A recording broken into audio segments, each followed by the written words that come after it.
Hello friends, good morning. कैसे हैं आप लोग?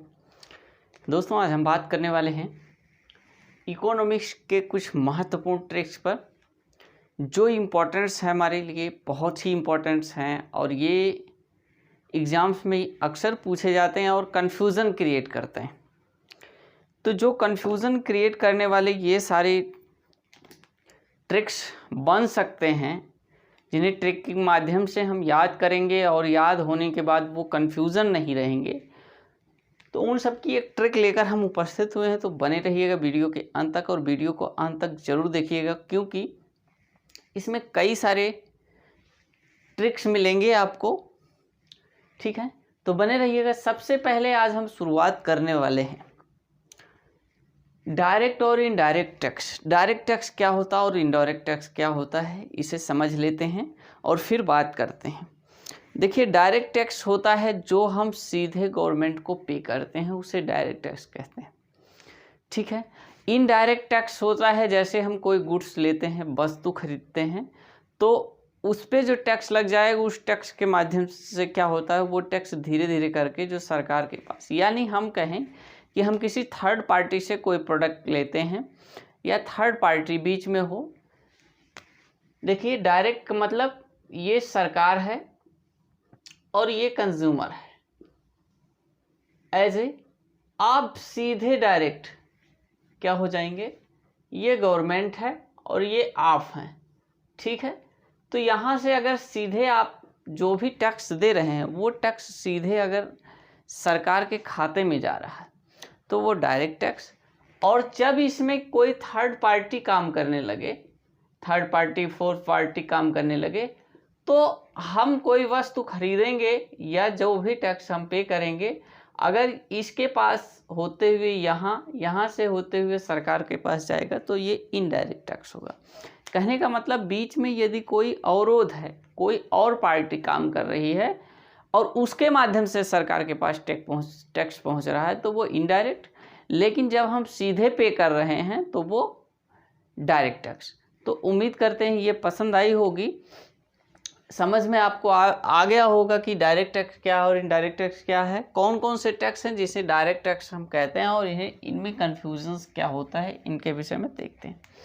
देखिए, क्या है कि एक ट्रिक है, इस ट्रिक के माध्यम से हम देखेंगे direct tax. Sorry, vpure.co.in, vpure। ठीक है, एक कंपनी है विप्रो, वो विप्रो कंपनी का नाम है wipro.co.in। ये वेबसाइट एक है, इसे आप याद करेंगे। इसमें 3-4 टैक्सेस जो हैं ये डायरेक्ट टैक्स हैं, उन्हें याद हो जाएगा। वी से हो जाएगा हमारा वेल्थ टैक्स। जी हाँ, जो वेल्थ टैक्स होता है वो डायरेक्ट टैक्स होता है। इसके बाद प्रॉपर्टी टैक्स, जो भी प्रॉपर्टी टैक्स होता है यह भी डायरेक्ट टैक्स होता है। इसके बाद कारपोरेट टैक्स, कारपोरेट टैक्स जो होता है यह भी डायरेक्ट टैक्स होता है। इसके बाद बात करेंगे हम, इन से होता है इनकम, इनकम टैक्स जो आयकर जिसे हम कहते हैं। तो आयकर भी क्या होता है, एक डायरेक्ट टैक्स होता है, इसे सबको पता होगा आप सबको। तो ये 4 टैक्स जो मूल हैं, और बहुत सारे टैक्स हैं जो डायरेक्ट टैक्स होते हैं। चलिए, इसके बाद दूसरी इनडायरेक्ट की बात करते हैं। इनडायरेक्ट टैक्स में क्या है कि एक्सक्यूज़ मी, एक शॉर्ट ट्रिक है एक्सक्यूज़ मी, और एक्सक्यूज़ मी को समझेंगे कैसे डायरेक्ट टैक्स होगा। देखिए, एक्सक्यूज़ मी में क्या हो गया, एक्स से हो गया एक्सरसाइज।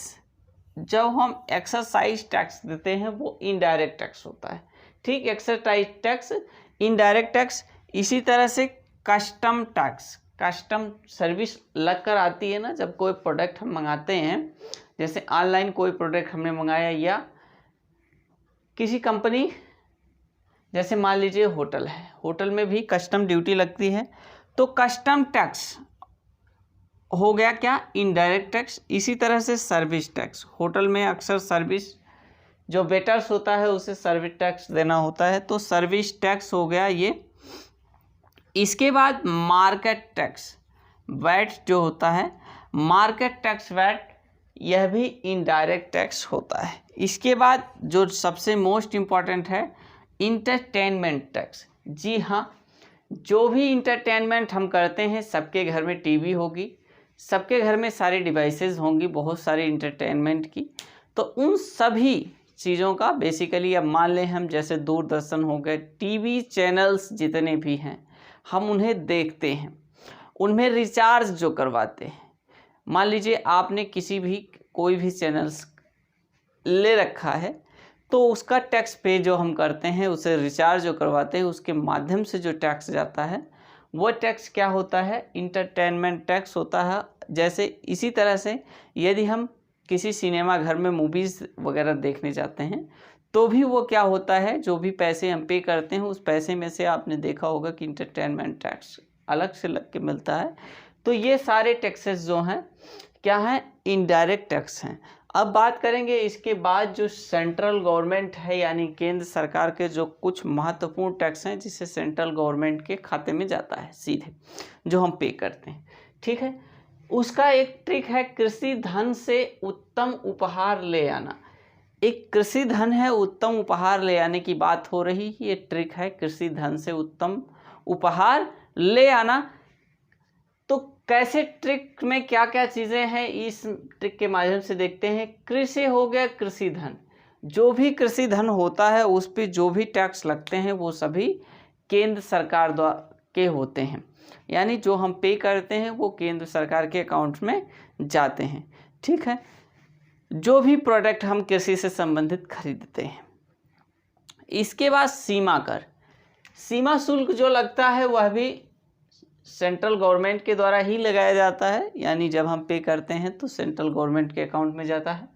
धन, धन पर कर, जो आपका जमा पूंजी है, जो धन है उस पर भी जो टैक्स लगता है वो भी क्या हो गया, सेंट्रल गवर्नमेंट का टैक्स माना जाता है, उस पर भी सेंट्रल गवर्नमेंट का अधिकार होता है। इसी तरह से संपत्ति, और जो आपकी संपत्ति है, कोई प्रॉपर्टी है, उसका भी क्या होता है, सेंट्रल गवर्नमेंट के अकाउंट में उसका भी कर हम जमा करते हैं। इसी तरह से उत्तम कर, उत्तम मीन्स उत्पादन शुल्क, जो भी उत्पादन होता है उत्पादन शुल्क भी किसके द्वारा होता है, वह लगाया जाता है, तो वो केंद्र सरकार के द्वारा लगाया जाता है।